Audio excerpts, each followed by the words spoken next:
Hello guys and welcome back to another video. We had another profitable day last night, which makes it 2 in a row. Finally we connected 2 days with profit. We had 3 bets, won 2. We had Bam Adebayo over 1.5 threes. He made 2 threes in the first quarter. Easy win. Then Gobert double-double, won in third quarter. And then Portis came back short on the rebounds, cleared points easily, but only had 6 points because Miles Turner suddenly getting rebounds. We are back to 15 units of profit, almost 10% ROI, still absolutely amazing results. So yeah, good to be back on the right track. Before I dive into today's slate and share my official picks, I want to address something. A lot of people on the last video asked for a recap, show the picks on the screen, etc.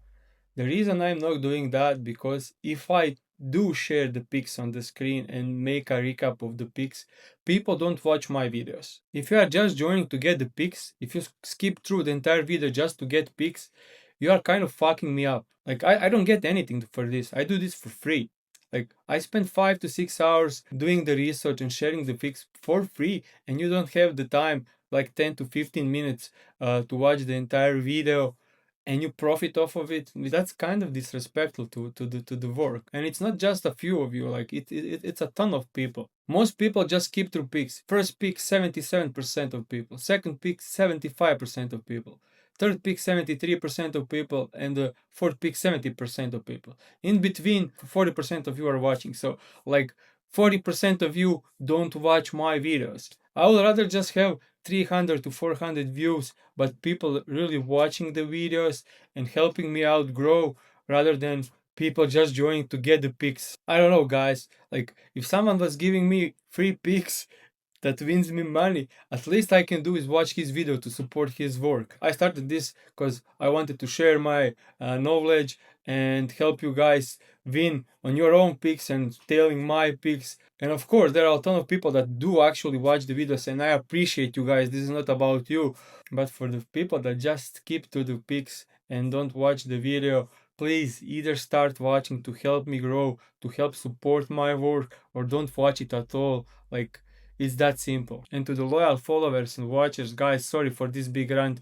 I needed to address that because it started getting to me, like seeing like 40% of people just skipping through the picks alone and fucking up my algorithm and my work. I kind of started losing motivation to make them because it takes so much time to create these. So before I give up, I wanted to address it first, but if this continues over the next few weeks, I'll just probably stop doing them because I don't get anything from this, giving it one last chance for the stuff to improve so I can continue this work. And let's now finally dive deep into this big slate, 10 game slate. I'll go through most of the games. I'll skip some, but I'll address it why I'm skipping those. First off, it's Wizards against the Nets. Like, this is a huge blowout fest. I won't have any bets on this game because I have no idea who is playing, what kind of minutes, who is getting benched, who is playing in a garbage time. It's shit fest.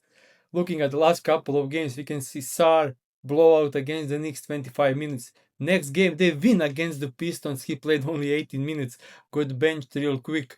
Then on the other side we have Michael Porter Jr. Kind of in a great matchup, but we can see last 2 games, 2 from 13, 0 from 9 from 3. I don't know. He seems like he doesn't care. Trade deadline is past. I think he hoped maybe he gets traded to a better team, but now it's like super weird. So yeah, Claxton, he played 17 minutes and 22, then in a blowout 29. Could be a decent spot to guys like De'Aaron Sharp, but then looking at the last game, he only played 13 minutes. Foul trouble for sure, but yeah, I don't know. Like, this game stinks. I don't know anything, and let's move on. Next game, Rockets against the OKC without Shea Gilgeous-Alexander. Very interesting spot. Honestly, I like no J Dub, no Shea. I don't know who handles the ball for the OKC. Last game, that was Kayson Wallace. He had 5 assists and 12 potential assists, 46 passes made. Let's look on the season when he gets more than 40 passes made. That's only 2 games against the Houston Rockets. and against the Spurs, and now he's playing Rockets. This game was with Shea, now no Shea, so kind of leaning over to him, but small sample size. I have no idea. Like earlier this season, he played Jazz without Shea and had 4 assists, but only on 4 potential assists. So I don't know. This is a weird roster now. No AJ Mitchell, no J Dub, no Shea. So I don't know who is the main ball handler for this team. So that will be super weird. Maybe they play more through Isaiah Hartenstein. Like last game against Orlando, he had 10 assists, but on 5 potential assists, which is crazy, right?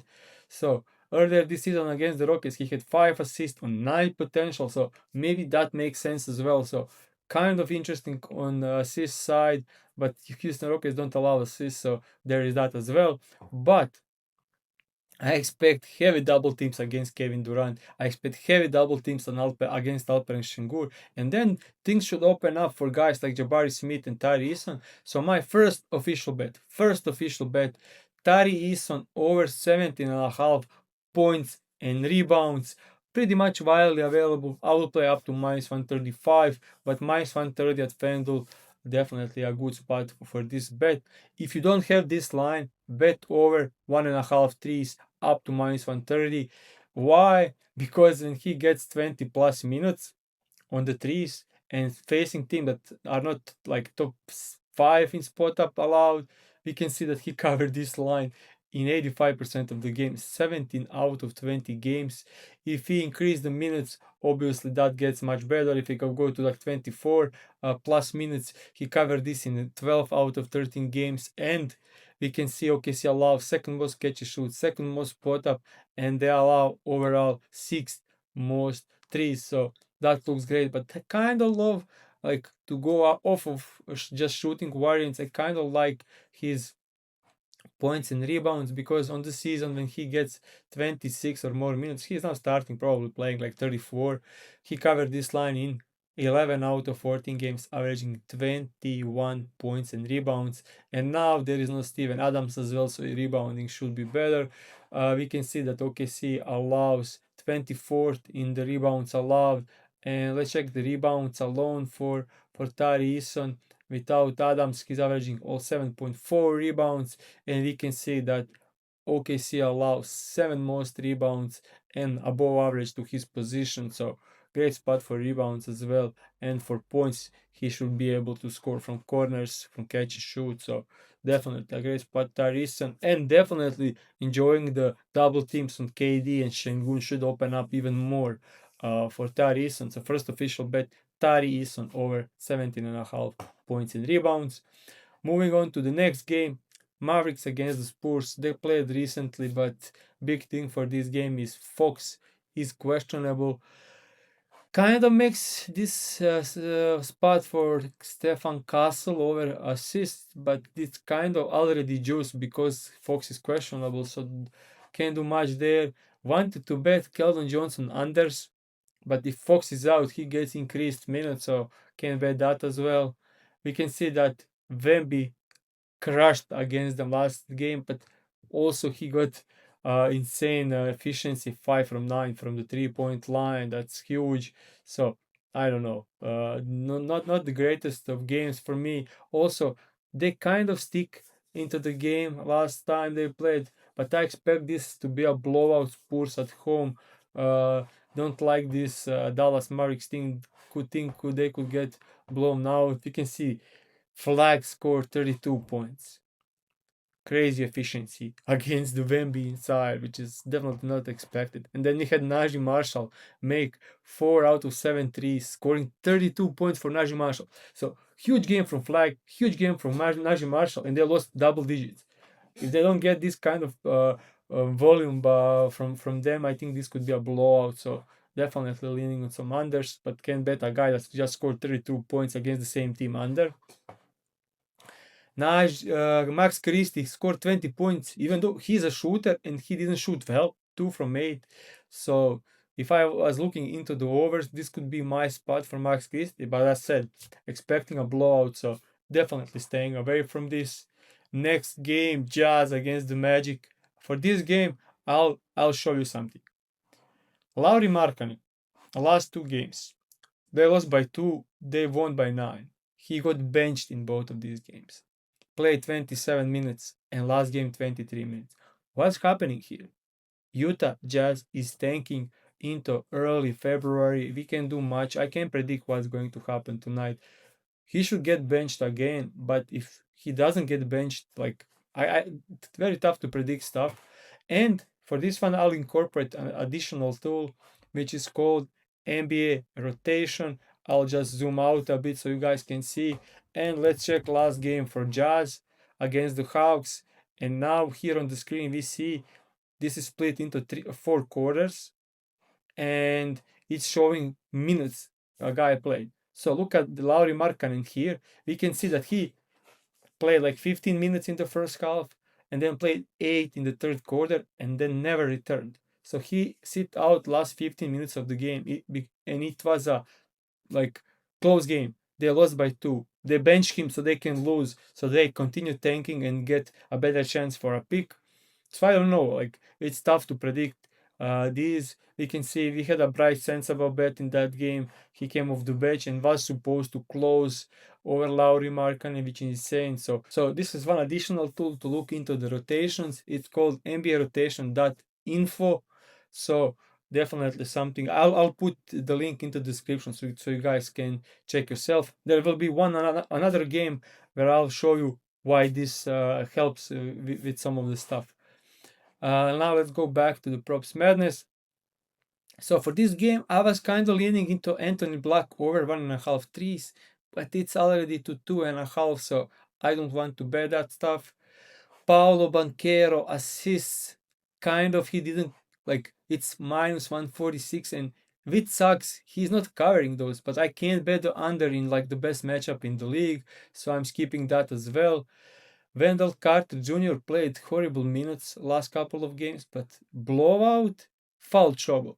So let's go back to this and check for Magic and Magic against the Nets, and let's find Wendell Carter. So you can see that he came back into the second quarter here and got benched, and then he returned into the fourth and it was a blowout. So he lost a ton of minutes to the blowout and a couple of minutes to the foul trouble. So that's the one thing. And we can see other game earlier against the OKC, huge blowout.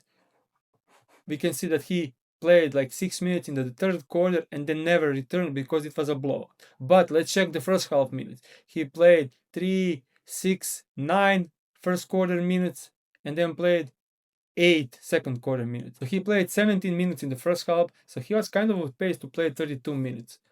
And when we take a look at the expected minutes, it's at 21 to 31, which is not right in this case. We can see that he's playing 24 to 34, and in that case, without Franz Wagner, still doesn't look like a great bet. So can't do much here. Can't bet this, but just showing you how can you utilize NBA rotation to predict the minutes for a player.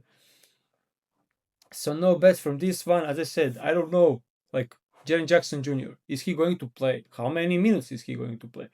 Are they going to shut him in the second half? So yeah, can't do much. So now Kejonte is probably returning. He could also be benched. We don't know. If he gets the like 30 plus minutes, he should smash 21.5 line. But yeah, tough to predict this one. So moving up to the next game, and now we get Hornets against the Hawks, two teams that are trying to win. So we'll definitely have a bet here. And the first bet for this one will be Kant Nupel over 17.5 points. Looking at the expected minutes, and that's when he gets between like 30 to 38 minutes. We can see that he played 33 games in that range. And let's now include games with Brandon Miller and LaMelo Ball playing. And in those games, he covered in 70%, 14 out of 20 games, averaging almost 20 points a game.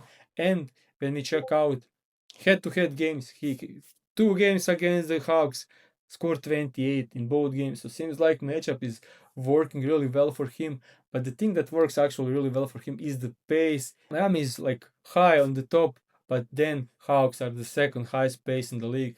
and we can see that Con definitely enjoys playing in the high-paced games. First game of the season against the Hawks, no Brandon Miller, no LaMelo Ball, so kind of can ignore that one because he was supposed to be like first scoring option with those guys. But next game, both of them played and he still scores 28 points. First game, 17 field goal attempts. Second game, 17 field goal attempts. So he is kind of consistent. Like, doesn't matter that these guys are playing. As I said, on the entire season, when he gets expected minutes, we like 28 to 38, he's averaging 19.4 points a game, covering this in almost 70%. Then we include LaMelo Ball and Brandon Miller, and his points per game go up. So yeah, and hit rate goes up. So he's not that affected with those guys. Maybe they actually help him get better looks. So second official bet, Count Compel over 17.5 points. Think it's pretty wildly available. Minus 170, minus 120. Yeah. So this is a great spot. On the Hawks side of things, we can see that Jalen Johnson killed against the Hornets this season, 28 and 43 points a game. So kind of leaning on his over 22.5, but it's heavily juiced and already moved to 23.5. So staying away from this, definitely can see Onyeka Kongu being back, but I don't think that's affecting much. But the thing to look for is last 15 games, Hornets won 9 in a row and they have 6th best defensive rating. A lot of red on the screen. They are slow paced, great defense against pull up, great defense in the paint. So, yeah, when we look at the games when he crashed against them, those were the games early December and November when Hornets were horrible, when they were losing, and when they had like bottom 10 of the league defense. So this is now a kind of a different team. So I think it's great to stay away from it. Moving to the next game, it's Nuggets against the Bulls. Absolutely amazing spot for guess who? Nikola Jokic. We can see the Bulls were thin in the front court and they decided to trade Nikola Vucevic. So they are now kind of left with Jalen Smith and Yabusele, undersized 5. They kind of are actually playing at the 4. So we are going to Nikola Jokic, looking at rebounds and assists. I bet this 19.5. It now moved to 20.5. It should be still decent, but I'll target assists over. Over 8.5 assists minus 114. My third official bet, Nikola Jokic over 8.5 assists, and I'll just explain why. Looking at the last couple of games, we can see he was on minute restriction to return from the injury. Like this game against Miami, he had 8 assists. Then first game back from the injury, he played 25 minutes, 29 minutes, then 33 minutes. So he's out of the restriction. Last game, he got 45 minutes. It was a double overtime, so he played 35 in the regular time. So I expect him to play like standard 36 minutes tonight in the regular time, unless it's a blowout. But they are kind of short-handed, so probably not.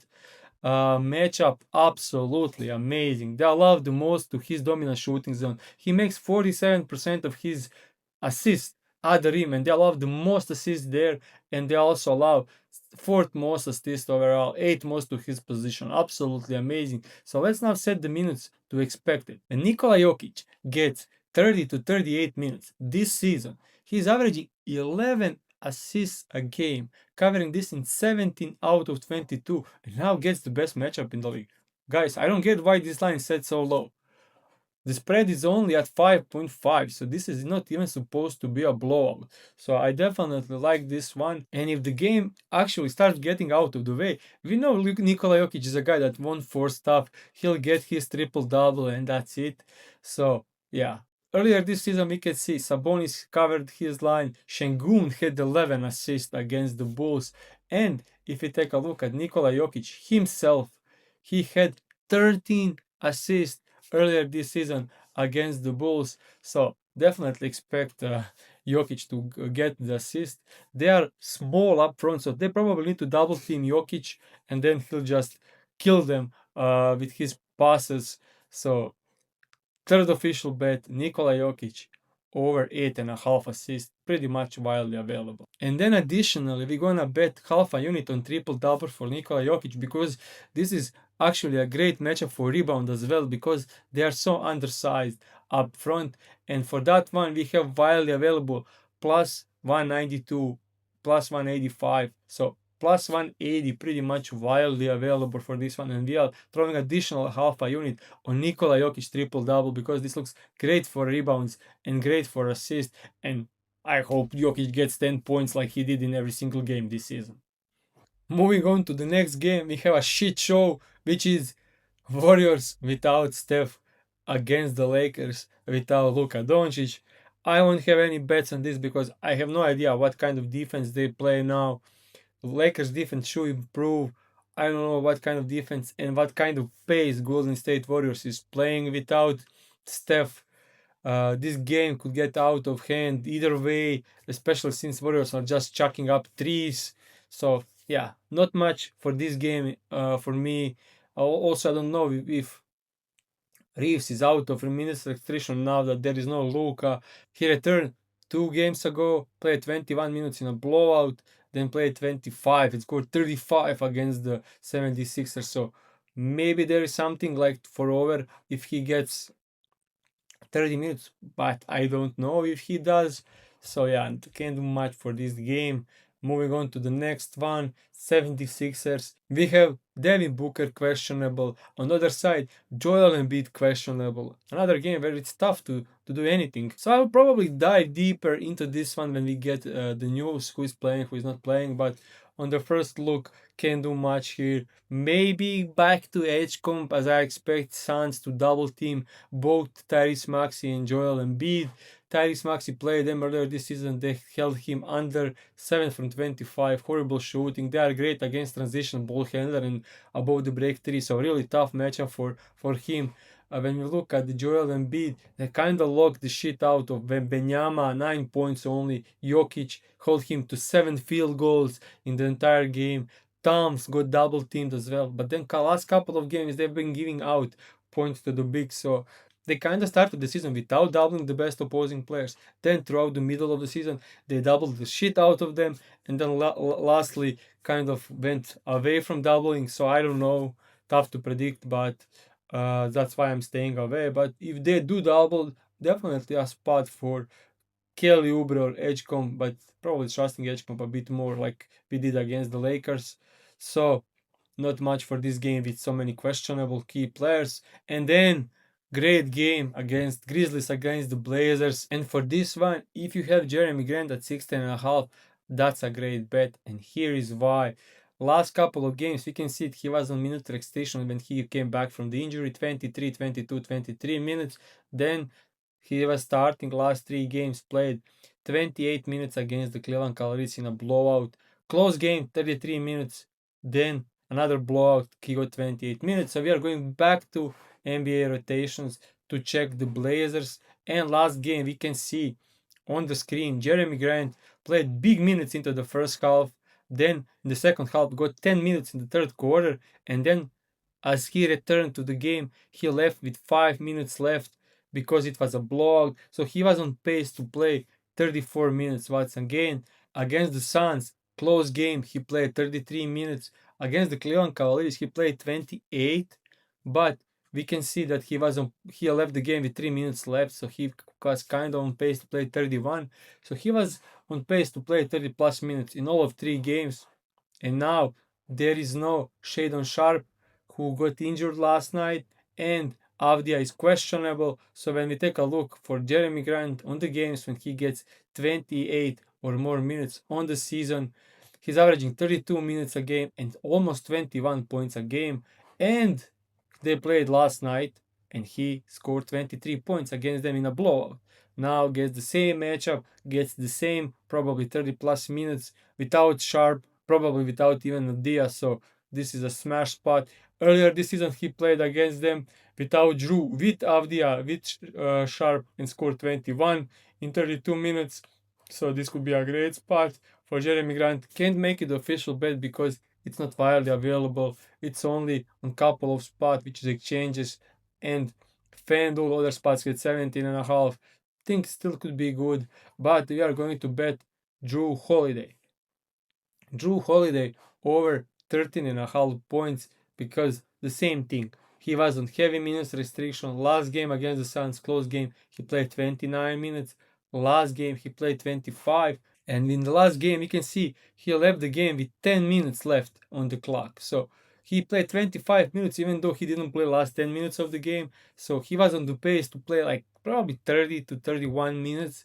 So if you take a look on the entire season when Drew Holiday gets like 23 plus minutes, we can see that he covered this line in 62% of the games and averaging 60 points a game. So yeah, fourth official bet, Drew Holiday over 13.5 points, widely available. We can see he scores 50% of his points from pull-up. They allow second most. He scores a ton of at the rim and above the break three. They are average and below average there. Ton of to pick and roll ball handlers. Sixth most to his position. And there is a chance Avdia and Sharp both are out, so Drew Holiday should put the volume up. And looking at back-to-back games, he played 3 back-to-back games this season, 24 against the Lakers, then lately 21 against the Raptors, which are great defense, and then stinker against the Wizards. He scored 5 points that game on 14 field goal attempted. So he attempted 14 field goals, covered this line by field goals alone, and shot 1 from 3 from free throw line as well. So if he had any average game like 2 from 3 from free throw line, that's 6 points. Made 1 3, that's 9 points, and he was 2 from 10 for 2. If he was average like 5 from 10, that's 6 more points, and then he covers this easily. When he takes 14 field goal attempts and gets 3 free throws, he's expected to make like 16 points, which is right at the average. And lastly, let's take a look at the Memphis defense. Over the last 15 games, we can see that they are fourth worst defense in the league, allowing 6 most catch and shoot, allowing ton of paid points. They lost Jaren Jackson Jr. just recently, their best defensive player. They don't have any bigs to protect the rim. This is an absolutely amazing spot for Drew Holiday against the team that plays at a high pace and can defend, and he's probably out of minute restriction, and Avdia and Sharp could be both out. Smash spot for official backs. And now let's just quickly go through the Cavaliers against the Kings. We can see Zach LaVine last 2 games played 22 and 18 minutes, even though it were a close game. So 4-point loss, 3-point loss. He played 18 and 22 minutes. Similar stuff with the DeRozan, 28 and 20. Russell Westbrook played 26 and 20. So yeah, they are tanking. They just giving up. And if you take a look at the NBA rotations again and look last game for the Kings, they played Clippers. We can see that main guys got shut down in the second half. DeAndre Hunter played only like 10 minutes into the second half. Looking at DeMar DeRozan, another guy with 10 minutes in the second half. Russell Westbrook got only 8 in the second half. And Zach LaVine got only 6 minutes into the second half. Even though the game was close, so they don't give a fuck. They are not even trying to win, which makes sense. Against the Memphis, they played in the second half, but they were on minutes restriction overall in the first. So shit show, don't know the minutes. If you wanna be crazy, you can go like bet Russell Westbrook under points, rebounds, and assists. DeRozan under points, LaVine under points. So if they get shut down again, plus 5 to 22 makes sense. I'll throw a small bet in the case they got shut down, and it could be a huge blowout. As we can see for this game, the spread is at 12.5, so could be a huge blowout. And for tomorrow, I could just start the live at around this time, like 9 a.m. Eastern time, just quick live. It takes me like 2 to 3 hours to edit this video, upload all the stuff, and if I just go live, I can do it in 30 minutes. So tomorrow I could probably do a live video at around this time, just go quickly to the slate and share a couple of official bets. So make sure to join. That's it, we went through the entire slate. Thank you for watching and see you tomorrow.